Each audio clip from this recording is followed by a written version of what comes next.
бою фонограмма менен ырдап заслуженный артист болуп жүргөн деле ырчылар бар.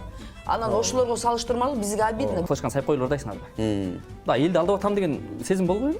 Коом билип эле турат да кимдин кандай ырлаганычы. Акыркы жолу качан мамлекеттик мекемеде концерт бериптир, мисалы, мага кызык болуп атат да. Сиз качан бердиңиз эле?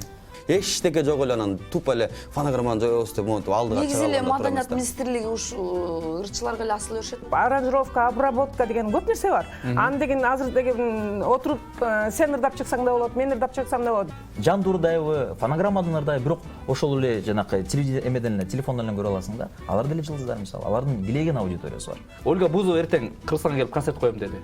Жанды ырдатасың алда.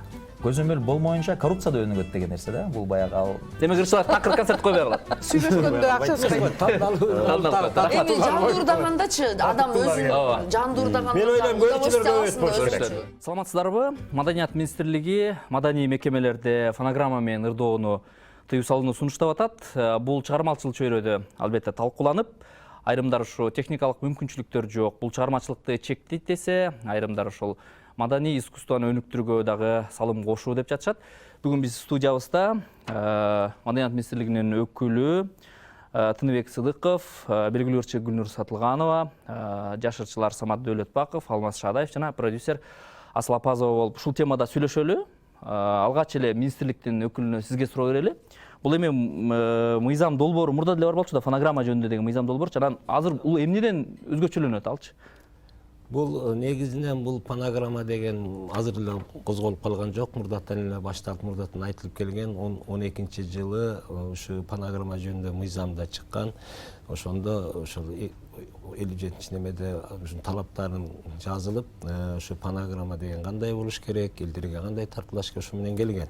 Ал ошондон талкууга алынып келди, аткарылганда азыр көпчүлүгү аткарылбай эле келатпайбы? Анан эми азыр ушу фонограмманы чектөө жолу, бул өтө эле тыюу эмес, чектөө жолун карап атышат. Анткени биздин Борбордук Азия боюнча көпчүлүк эле жерде ушу фонограммалар киргизилип, элдердин баары ошол жакшы азыр жандуу нерселерге өтүп атат. Эми бунун ыкмалары бар, бирок эми бүгүнкү күндө ошол баягы элдин укугун, угуучуларды Маданий мекеме дегенде клубтар, мамлекет. Маданий мекемеге филармония, спорт ордосу бүт баарына, бүт баардыгы эле клубтан баштап ошо маданият үйлөрү кирет, театр оюн-зоок мекемелери кирет. Бул мыйзам бар болчу, анан буга чейин иштеген эмес да. Азыр болсо буйрук менен бекиткен атасыңарбы? Азыр эми министрдин буйругу менен буйрса бекитилет. Бирок азыр иштелип каралып ошол такталып атат. Эмелерде ырдалганда, көпчүлүк жерлерде ырдалганда фонограммаларга чектөө коюлат. Бир мыйзам долбоору же бир сунуш, бир анализдерден кийин келип чыгат да демилгечи. Анан азыр эми ушунча сапаты начар ырлар, сапатсыз, ушу үнү жок ырчылар көбөйүп кетти деген анализ барбы бир жерде?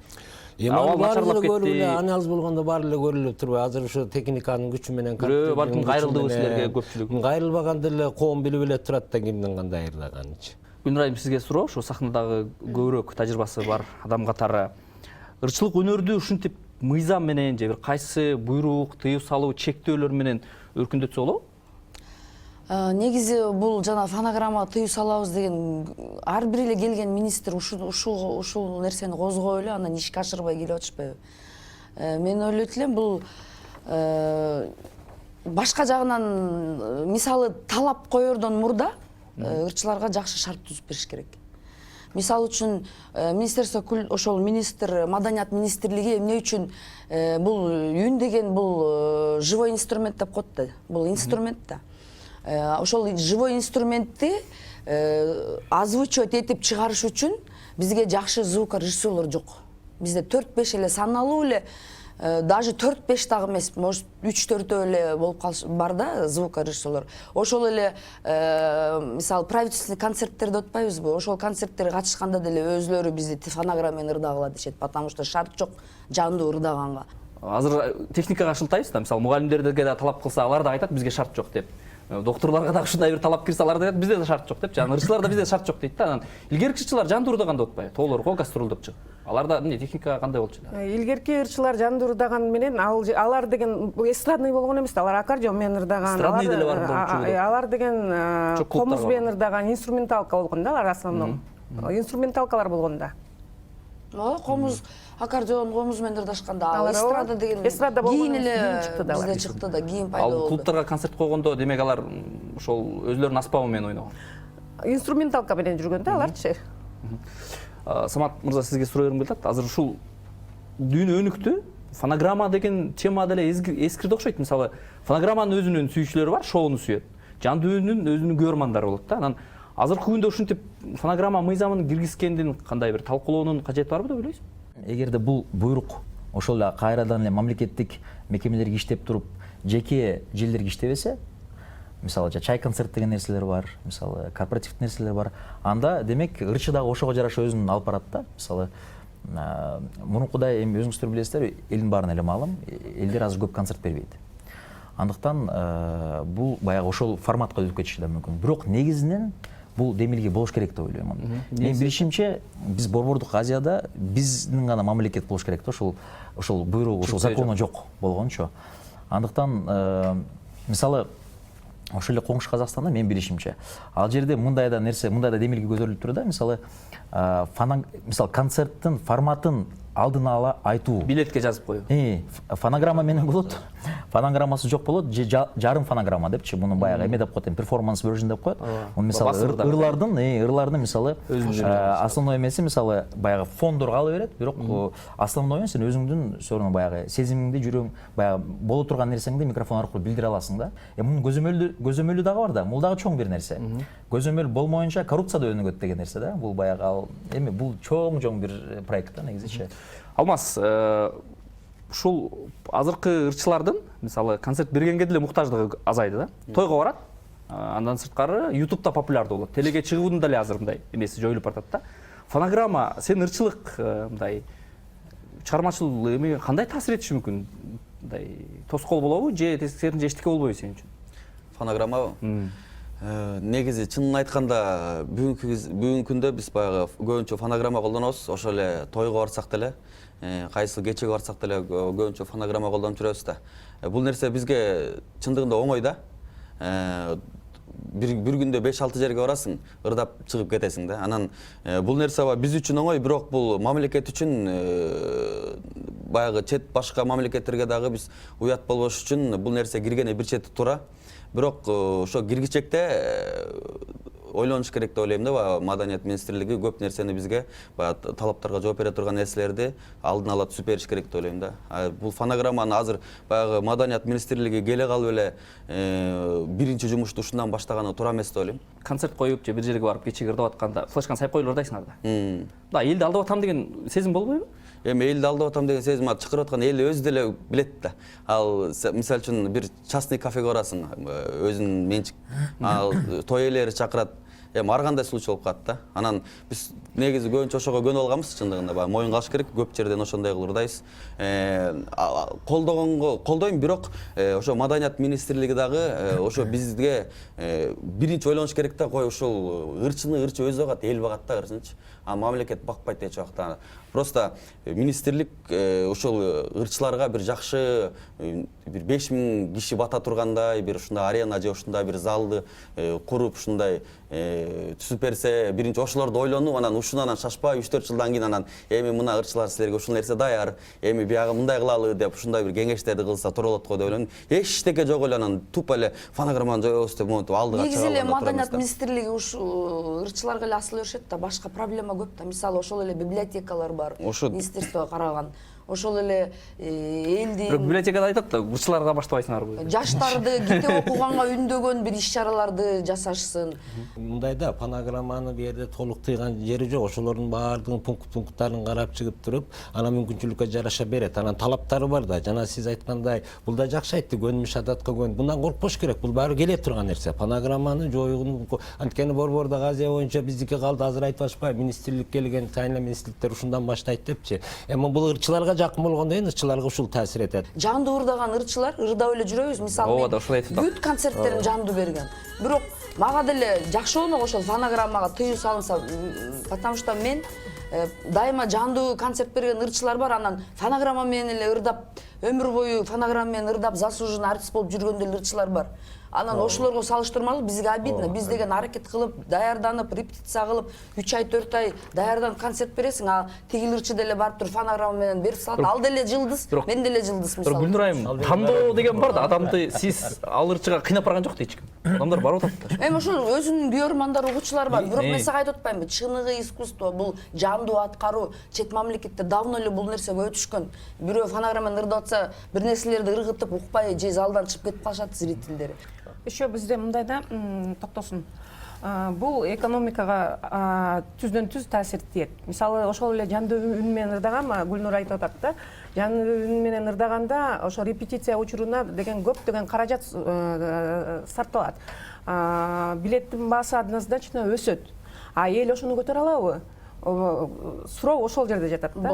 А билеттин баасы өскөндөн кийин ага тандалып калат, уже келе албай калат. Эл анан концерттер уже азайып баштайт. Табит өзгөрбөдү көрөрмандардын да. Ушундай болуп баратат да, мисалы мен эми орустардын деле бир топ телесине чыкпаган жылдыздары бар, Ушундай болуп атпайбы Азамат? Жана ушул учурда Маданият министрлиги бир нерсени тескейин дегенди кандай карайсыз?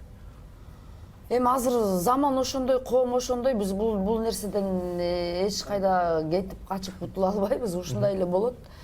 Демек, Маданият министрлиги андан дагы башкача бир жолдорун ойлоп, ушундай иш жүргүзүш керек го деп ойлойм, мисалы үчүн. Бул мыйзам маңызы кетип калып атпайбы? Мисалы, алмаз чыга берет да. Жандуу ырдабасам ырдабай эле койдум деп коет. Чыга берсин. Ал немен интернет кулуптан, интернет булактанып калып өзүнчө тема да. Андан каалагандай кете берет. Бирок бул ушул технологиядан дагы адамдар чарчап азыр көптөр айтат ба, мисалы билетке кел китеп оку. Алар да көбөйө баштады, көрүүчүлөр дагы көбөйө баштады. Биз деген ушу театрларга барганда элдин мындай санынан биз уже сүйүнүп кубаттанабыз. Мисалы Баары чыныгы искусство бааланып келет, бааланат. Азыр наоборот бул ошол баягы ошондулганат да, жанагы чыга албаган, ырдай албаган, сахнага чыгып өзүнүн талантын жок нерселер көрсөтө албагандар ошо YouTube менен ошо ичинде такалып жата берет. Аны өзүнүн сүйүктүү нерселери көрө берет. А бирок нукура таланттар келип элге тирүү жандуу ырдашып чыгып кыдырып көткөн таланттар өсөт да, бааланат да. Эми мындай карап келсек, бул чектөө бул болгону гана ошол мамлекеттик мекемелер болуп атат да. Азыркы учурда бул жерде мисалы Гүлнур эжекем болсун же Алмаз инибиз болсун, акыркы жолу качан мамлекеттик мекемеде концерт бериптир? Мисалы мага кызык болуп атат да. Сиз качан бердиңиз эле? Мен концертпи? Мамлекеттик мекемеде. Мен деген 14-жылы чоң концерт бердим, ана 15-жылы Ошто Кыргыз драма театрда концерт бердим. 5 жыл мурун. 5 жыл мурун. 5 жыл мурун сенчи? 2017-жылы Дворец спорта да бергем. Бирок ал мамлекет бияка карабайт да, Министерство культура карабайт. Жок. Ошол көрүңүзбү 5 жыл өтүптүр, 3 жыл өтүптүр дегеним негизи эле көп таасир бербейт деп эсептейм мен. Ушул буйрук биринчиден. Экинчиден негизи бул буйруктун башкача бир эффекти болушу мүмкүн. Бул ар бир ырчылардын аң сезимин өзгөртүшү мүмкүн. Өзүбүзгө өзүбүз кичине мындай стимул болот да. Мисалы эгерде Маданият министрлиги мынтип айтса, туугандар, силерге мисалы определенный бир критерийлерибиз бар. Эгерде ушуларды аткарсаңар, мисалы белгилүү бир мөөнөттүн ичинде жандуу концерт берсеңер, жана башка иш-чаралар кылсаңар, ошондо гана силерге жанакындай сыйлыктарды бере алабыз деген ошондо критерий киргизсе, чоң бир стимул болмок деп эсептейм да. Бирок дагы бир нерсе кечиресиз, дагы бир нерсе кошулуп кетейин. Кээ бир адамдарга азыркы жанакы доступность деп атпайбызбы? Азыркы көп ырчыларга ал сыйлыктардын кереги деле жок да. Мен сизге чын эле айтайын. Мисалы көп ырчыларга, жаштарга ошол сыйлыкта, мисалы YouTube'да кнопкага, мисалы баягы нерсем, YouTube кнопкасы бул жерде туруп мисалы там мыкты кызматкер же там эл ырчысы деген бир эмеси болсо, эми өзүңүздөр билесиздер, азыркы шартты айтпай эле коеюн. Бул көбүрөөк эмеде перспективада көбүрөөк нерсени алып келет да, бул YouTube кнопкасычы. Андыктан ошого көбүрөөк адам баласы, баягы нормалдуу, адекваттуу адам баласы ошого көбүрөөк жумуш сарптайт да, басым жасайт. Андыктан кимге керек, ким жок, бул баягы азыркы кылымдын, азыркы замандын эң жакшы нерсеси опционалдуу экен да. Ырчы дагы, көрүүчү дагы өзү тандайт экен. Кимди угат, кимге барат, жана YouTube'да отурабы же жандуу концертке барабы, көрүңүзбүзбү? Ошон үчүн биз баарыбыз эле бере берели. Опционалда. То есть жандуу ырдагандар концерттерин берсин, студияда отуруп туруп эч бир концерт бербеген да миллиондогон жылдыздар бар дүйнө жүзүндө. Студиядан чыкпайт, жандуу ырдайбы, фонограммадан ырдайбы, бирок ошол эле жанакы телефондон эле көрө аласың да. Алар деле жылдыздар мисалы, алардын килеген аудиториясы бар. Андыктан азыр чектөөлөр жок. Менин оюмча. Чектөө жок, бирок ошол мыйзамдын маңызы кандай болуп калат эми? Мыйзам болуш керек деп ойлоймун. Болсун, болбогонго жараша болсун деп ойлоймун. Мыйзам болсо, анын канчалык эффект берет, канчалык пайдалуу болгону бул башка бир ырчыга иштебесе ал мыйзам. Мисалы азыр үчөөңүздөр 3 жыл, 5 жыл мурда концерт берипсиңер.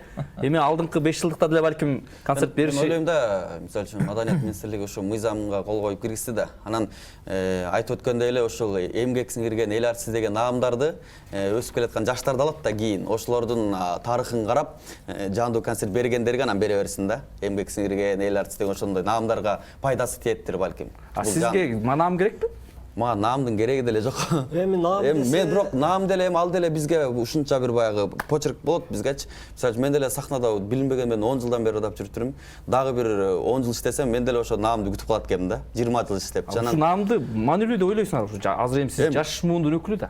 Маанилүү канчалык деңгээлде мааниси бар? Албетте баягы ушунча жыл тырышып эмгек кылып жүргөнүңө бир баягы мамлекет тарабынан болсо да кол коюлгандай бир эме болот да. Бул наамды да какпаш керек, эметпеш керек. Просто Дүйнөдө мамлекеттен наам сураган ырчыларды жылдыздар билбейсиң да.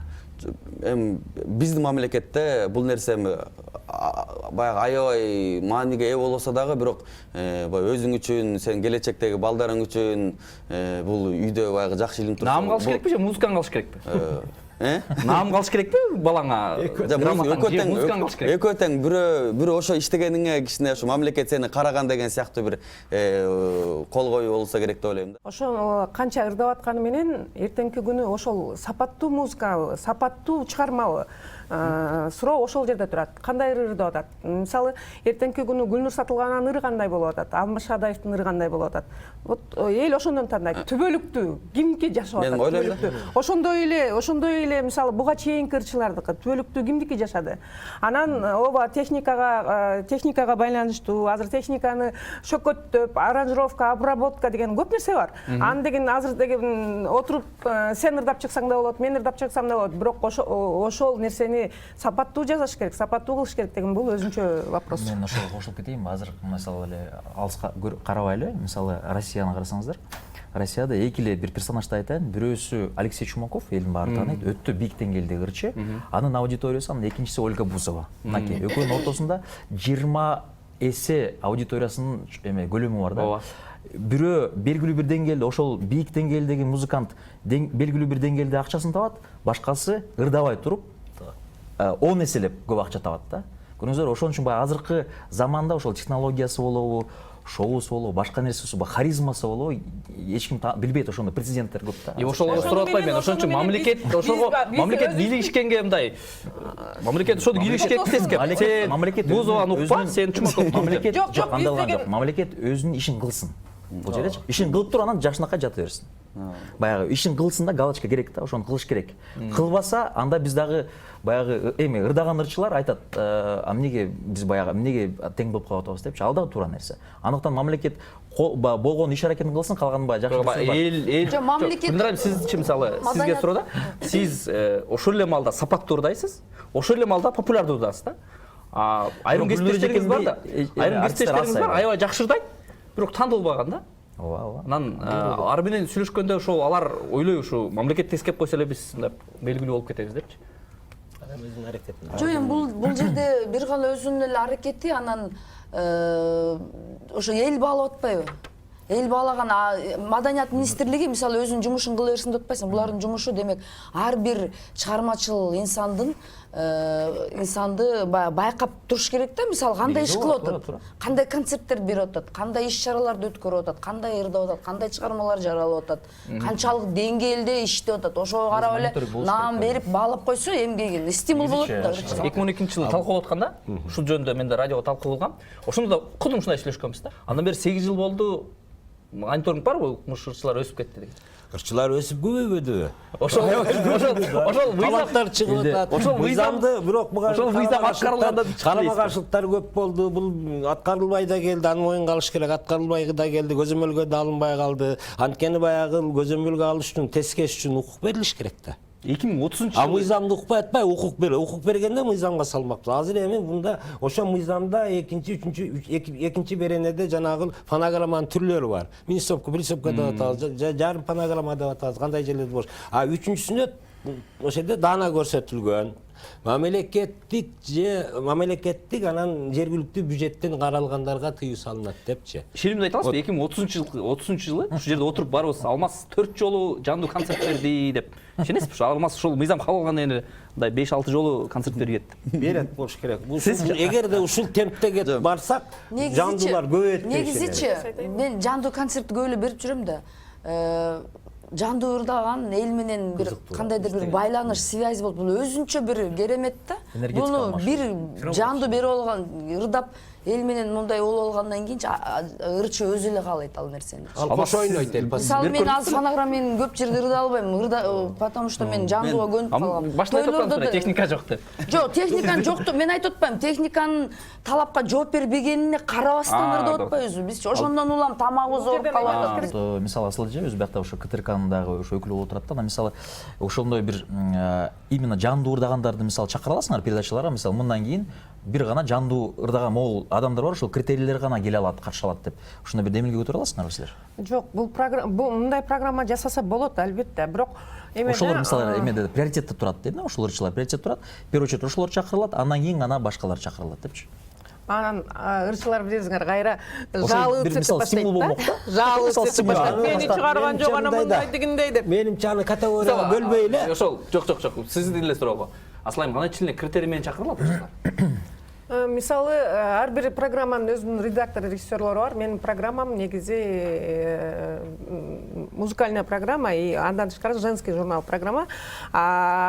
Музыкальная программам болсо новогодняя программа. Ошол негизи мен кабактар ырдагандарга басым жасайм, что англис тил, орус тил, кыргыз тилде жакшы ырдаган ырчыларды чакырганга аракет жасайм. Токтосун мырза, бул жерде көрдүңүздөрбү? Бул жерде негизи баягы мисалы Асыл айымдын өзүнүн Самат деле программасы бар го. Демек ошол өзүнүн баягы табитине жараша кылат да. Негизи ар бир продюсер, редактор өзүнүн табитине жараша чакырат. Ошол адам мисалы бирөөгө жагышы мүмкүн ошол ырчы, башка бирөө жакпашы мүмкүн.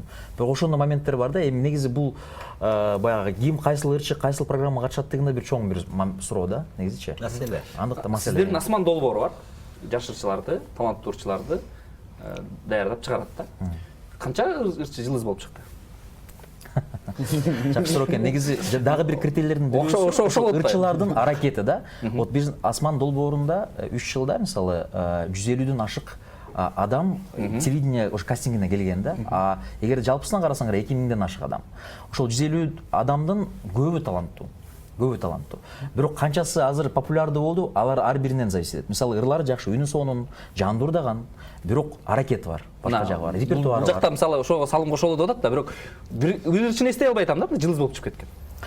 Бар эми арасында балким бул масштабтагы жылдыздар эмес, бирок 3-4 жылдан бери. Ошол эле учурда YouTube'да кавер ырдап эле популяр болуп кеткендер бар да. Ооба. Ошондор улай эле сизге суроо. Булар ошол жакшы таланттуу ырчыларды алып чыгалы деп конкурс кылса, жылдыздарды билбей атам да, мындай популяр чыгып кеткенчи. Анан бул мыйзамда дагы чыгып кетиши мүмкүнбү ошол байланбай жаткан таланттар? Мыйзамды бар аракеттен болсо. Аракеттен болсо булар эми бир күндө эле жылдыз бола калбайт да. Канча жыл болду? Бирөө болду деп атат. Ошолор акырында чыгып туруп кылганат да. 4 жылдан бери. 4 жылдан бери болсо чыгып атат дейт. Бирөө күн айттым, чыгып кетер, аркадан келе берсе таланттар чыга берсе ылгана берет. Министрликтин негизги максаты панаган таланттарды ылгоо. Дукула таланттарды ошо баалоо да. Самат мырзалар ылгап атыптыр да. Ылгап атат менен бааланбай атпайбы азыр? Талант менен талантсыздар баары бирдей эле чыгып атпайбы? Элге кыйнап баала талант. Элди кыйнап, анан бирөөсү күч менен ырдаса, бирөөсү жана компьютер менен ырдагалы бирдей болуп атпайбы? Ошолорду ылгап алуу болуп атат да. Бир эле суроо дагы жыйынтыктоочу суроолордун бири да. Ольга Бузова эртең Кыргызстанга келип концерт коем деди. Жанда жандуу ырдатасыңар да. Жандурдайт, ал жандуу кетсе жандурдайт. Аны договорго келишимге жараша болот. Келишим түзүлөт. Кайсыл мекемеде ырдайт, ошого байланыштуу. Келишимге жараша болот. Мамлекеттик мекемеге ырдайм десе. Эгерде мисалы өткөн жыл келип кетти, мисалы бир кафелердин бирөөсүнө келип кетти, эч ким аны чектей албайт. Техника бир эле суроо.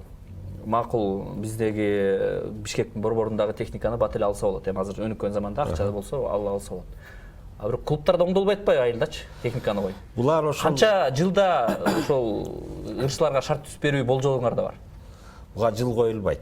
Бул мамлекеттик деңгээлде жылда планга кирет. Мисалы кайсыл жерге бир оборудование керек, музыкальный аппаратура, световой аппаратуралар керек, звуковой бүт баардык жерде керек. Ошолордун баардыгы кош эле каралып кетет. Акыркы суроолор азыр.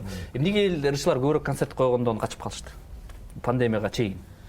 Негизи эле бизде концерт койгон фонограммадан жок, ал фонограммадан билбейм, мен го жандуу эле берип. Сиз эми ошо билесиз да ошол. Бирок мындай да биз концерт койгондо биз жөн эле элге отчет катары беребиз да. Биз ал концерттен мисалы аябай көп чыгымды талап кылат да, мисалы концертчи. Анан эч ал концерттен акча таппайсың, только чыгым болосуң. Спонсор таап калсаң еще жакшыраак сапатта жасайсың. Таппай калсаң болгон өзүң ошо каражатыңа жасайсың. Концерттен биз эч качан каражат түшпөйт. Эми 2017 эже айткандай эле, мисалы үчүн сен концерттен только расход болосуң, 500 миң, 600 миңге аркаңа экранды чаптайсың, ошого эле төлөп бересиң. Анан анан начар сапатсыз концерт берсе эл дагы айтат. Ушундай да концерт болобу деп айтышат. Эми ошондой болуш керек. Өзү ишенбегендер актай албай калам деп келген. Ошол Сактана берет туурабы? Жок. Интернеттин таасири. Элдин баары башка жактагы концерттерди көрөт, ошо интернет аркылуу чет мамлекеттегилер. Анан биздики ошого салыштырат. Ошого салыштырып эле мына ошондой концерт бербейби, сахнасын ошондой кылбайбы деп салыштыра берет. А уровень жизни таптакыр башка. Ал жерде мен кыргызчаларды кошуп.